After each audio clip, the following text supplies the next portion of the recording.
going to be a continuation of course EDU114 today, taking our bearing from what ordinance has been, what ordinance was introduced before, during, and after the amalgamation.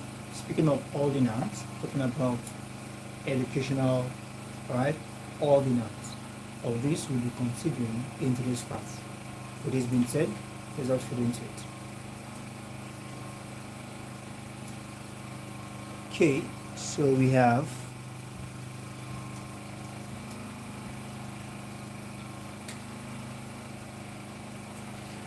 EDU114, and the very first ordinance, educational ordinance we'll be looking at today will be that of 1882 Education Ordinance. 1882 Education Ordinance. That's E, education, and the O for ordinance. Now, the educational or the education ordinance of 1882 was basically the colonial government first formal document, aimed at the control of education by government. It happens to be the first colonial, first colonial government, formal.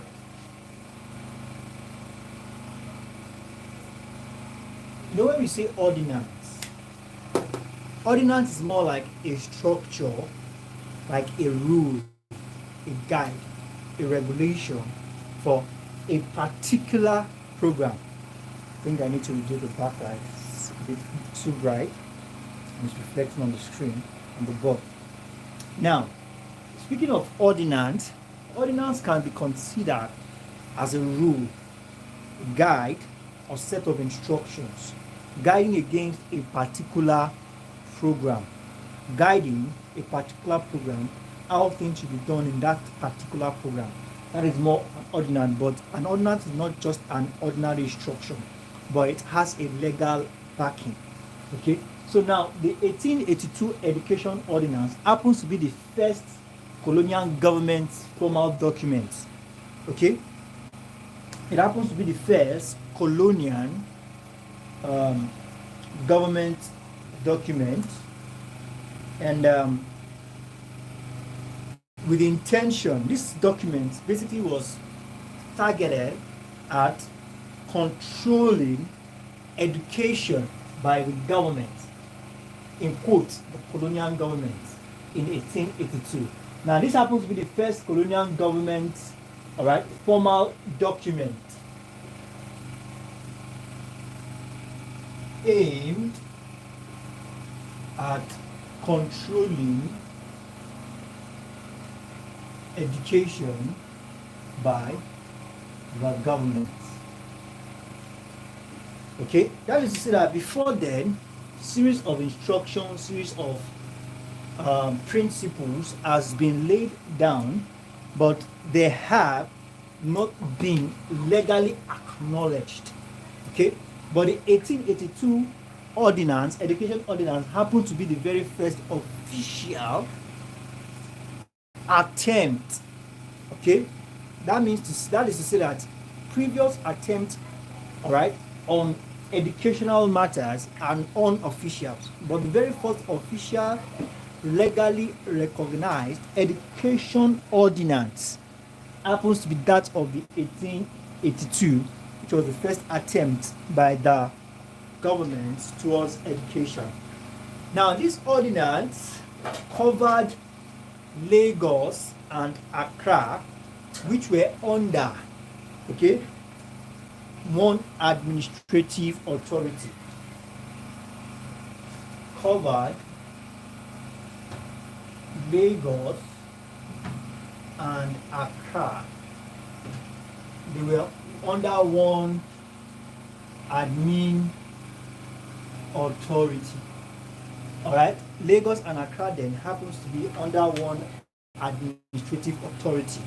So this educational ordinance covered both. Now, don't forget, Lagos is quite different from Accra. Okay? Now, how can Lagos and Accra use the same educational ordinance? We'll get to find out the loopholes of this ordinance as we continue in the class. Now, the ordinance had some certain provision, okay? And some of these provisions we're going to be considering right away. The very first provision is that the constitution of General Board of Education at such places as they may consider desirable. Now, this ordinance covers, all right, it constitutes, so we have provisions, 1, 2, 3, 4. Now, it says here that this ordinance constituted the General Board of Education, right? Constituted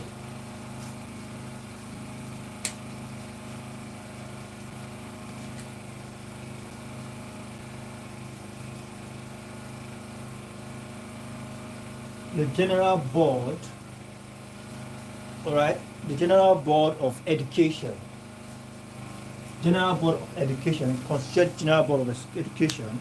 Now, the Constitution, power and duties of the local board of education as well, all right, also constituted the local board of education.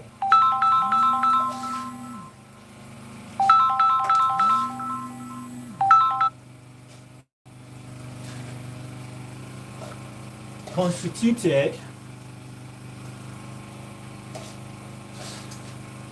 local board of education. Okay. Also, this ordinance classified school, all right, classified school into two different classes. Okay. Classified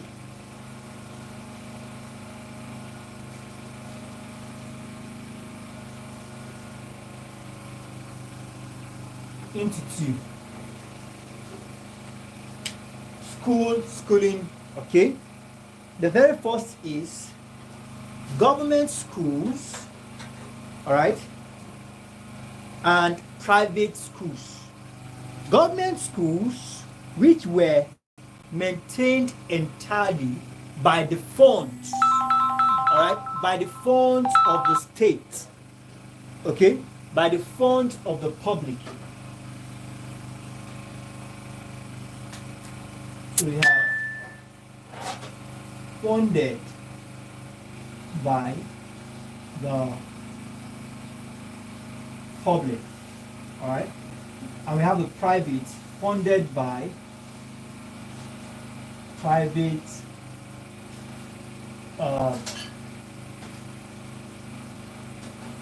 private institutions. Okay, this ordinance classifies school into these two forms. Okay, and it also encouraged the grants, all right, grants for school development, all right, grants for school, grants for school development. Okay, now these are the provisions this ordinance covered. Are we together? As you can see here, it constituted for the General Board of Education, constituted also for the Local Board of Education, and classified schooling into two, which is the public school owned and financed by the state, by the government, or by the public, and we have the private schools owned by individuals and financed by individuals, and we have the grants for school development. So we have that as that.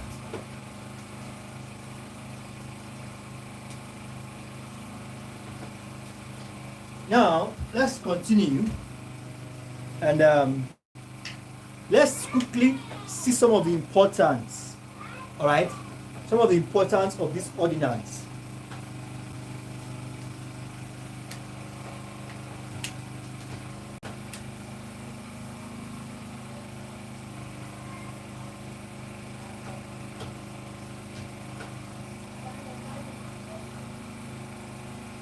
Very first importance of 1882 ordinance in the history of Nigerian education was, it was first the colonial government, all right, formal pronouncement on education. This ordinance, all right, this ordinance made it the first officially recognized pronouncement, all right, official, first official, okay, official pronouncements, right? First official colonial government pronouncement on education in Nigeria. There are other things that they have been very active and involved with, not compared to education, right? But the 1882 ordinance made it the first officially recognized pronouncement, action, activity by the colonial administration on education in Nigeria. Okay? It also encouraged expansions of schools as well as government establishment of schools. Right, expansion of schools encourages expansion of schools. Okay, expansions of schools. It also, as well,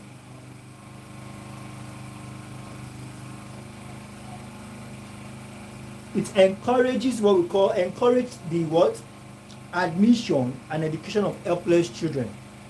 It gave opportunity to the establishment of industrial or technical school and teacher training institute, right? Teacher training, right? Technical, right? Technical schools.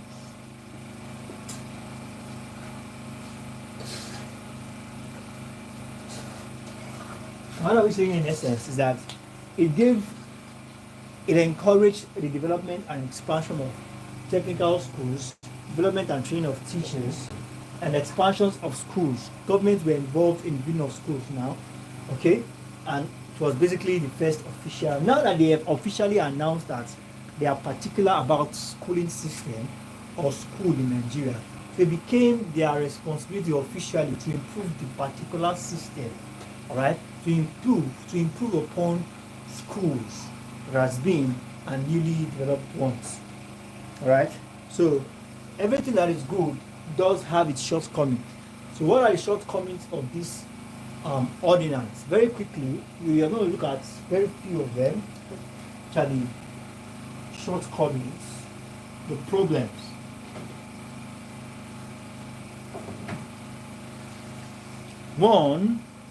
One of the problems of ordinance was that it was not purely Nigerian, right? Not purely Nigerian ordinance.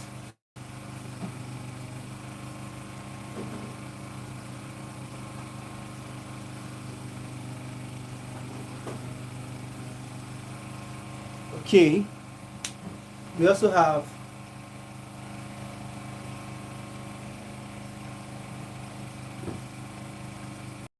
too foreign.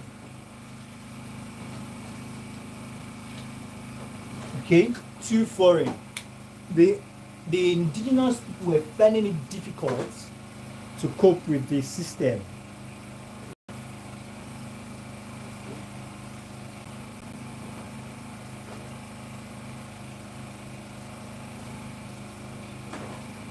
Okay, so, and lastly, we have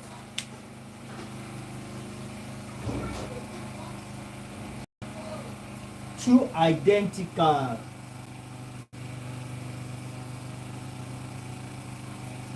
Too identical with English elementary education. English elementary education. Okay, and basically this standard is too high. All right, high is standard for the Nigerians at that moment, at that point in time. Okay, so we have that as that.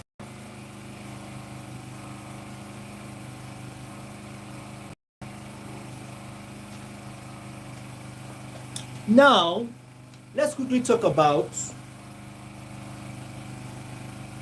someone that made a great improvement on the educational system in Nigeria, called Henry Carr. All right, Henry Carr. Let me erase the board so we can take that.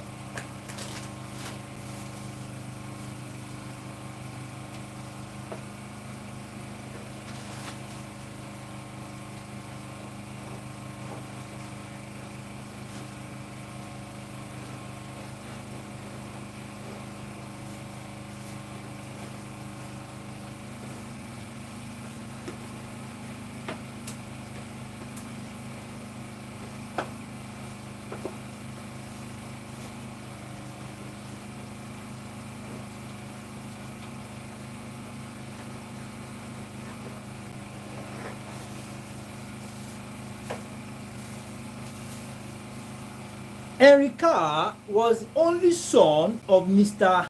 Amuwo Carr.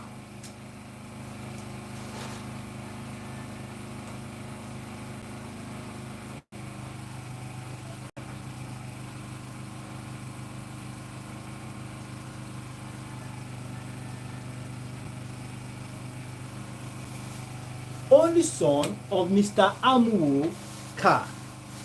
His father, Mr. Amuwo Carr, was an ex-slave of Egba origin.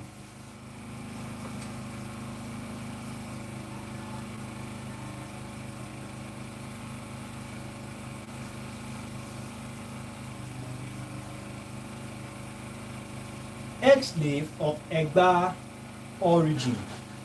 Okay? Now, Dr.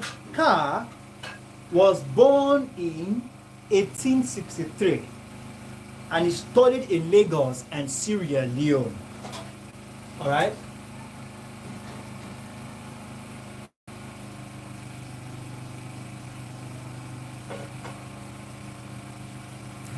He was born in 1963.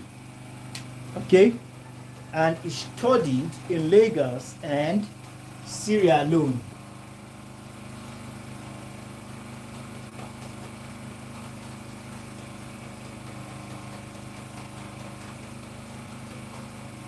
Okay. Now, why are we particular about Dr. Henry Carr? We'll get to find out soon. Dr. Henry Carr brought in some useful ideas. Okay? Useful ideas. These useful ideas enhanced the growth of education in Nigeria.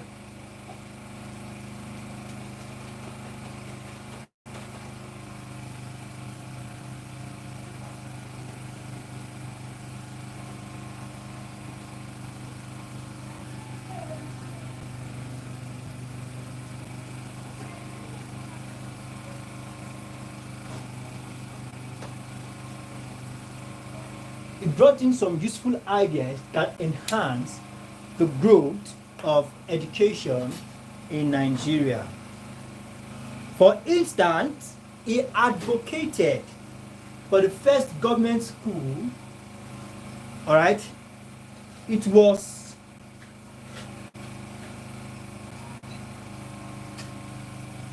now, as I was saying, he advocated for government control of schools as well as for greater government financial support for schools, all right, for easy control of the school. Now, he was an activist and he was very particular about government encouraging schools. Don't forget, not until 18, all right, not until 1882 Ordinance, governments had never been very particular about improving the educational system. So the likes of Dr. Henry Carr happens to be those that moved, all right, that pushed the movement. The government should be involved in its education, in the education of our citizens, all right.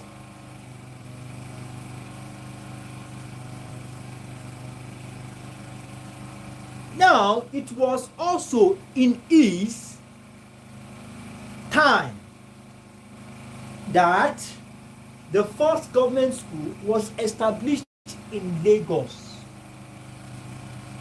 Are we together?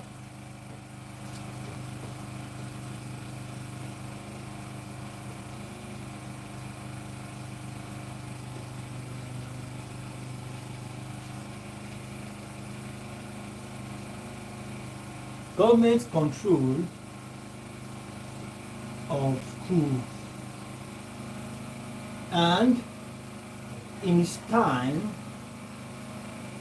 the fourth government school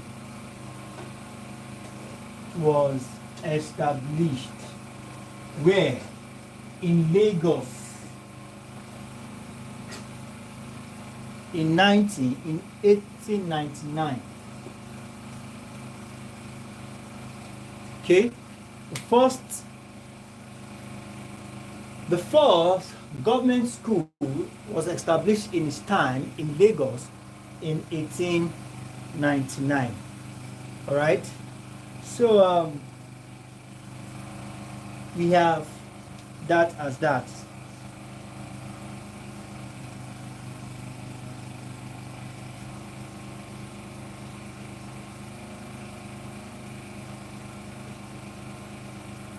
Now, note this point, that before 1914, there were two separate protectorates. And these protectorates are the Southern and the Northern protectorates.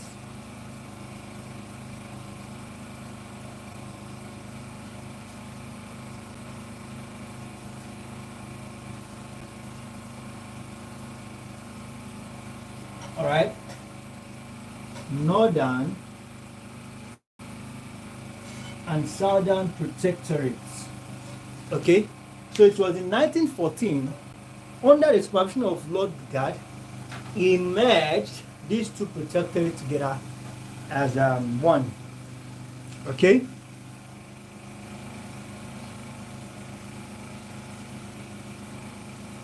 and who did this amalgamation?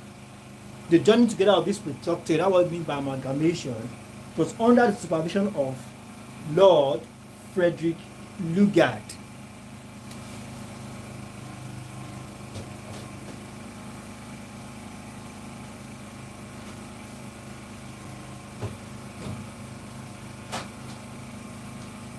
Okay.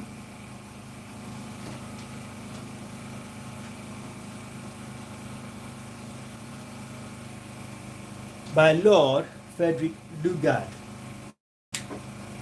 Are we together? So he ensured that, and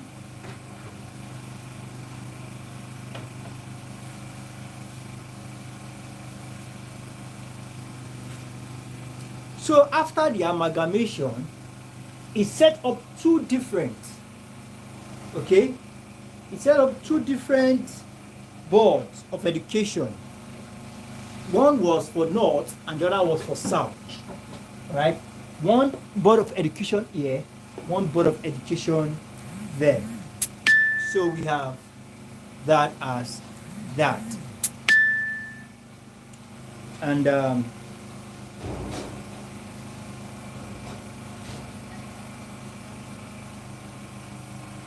so basically, these are the points we are going to consider for today's class. And in the next class, we'll be looking at impacts, all right? The impact of Phelps-Stokes Commission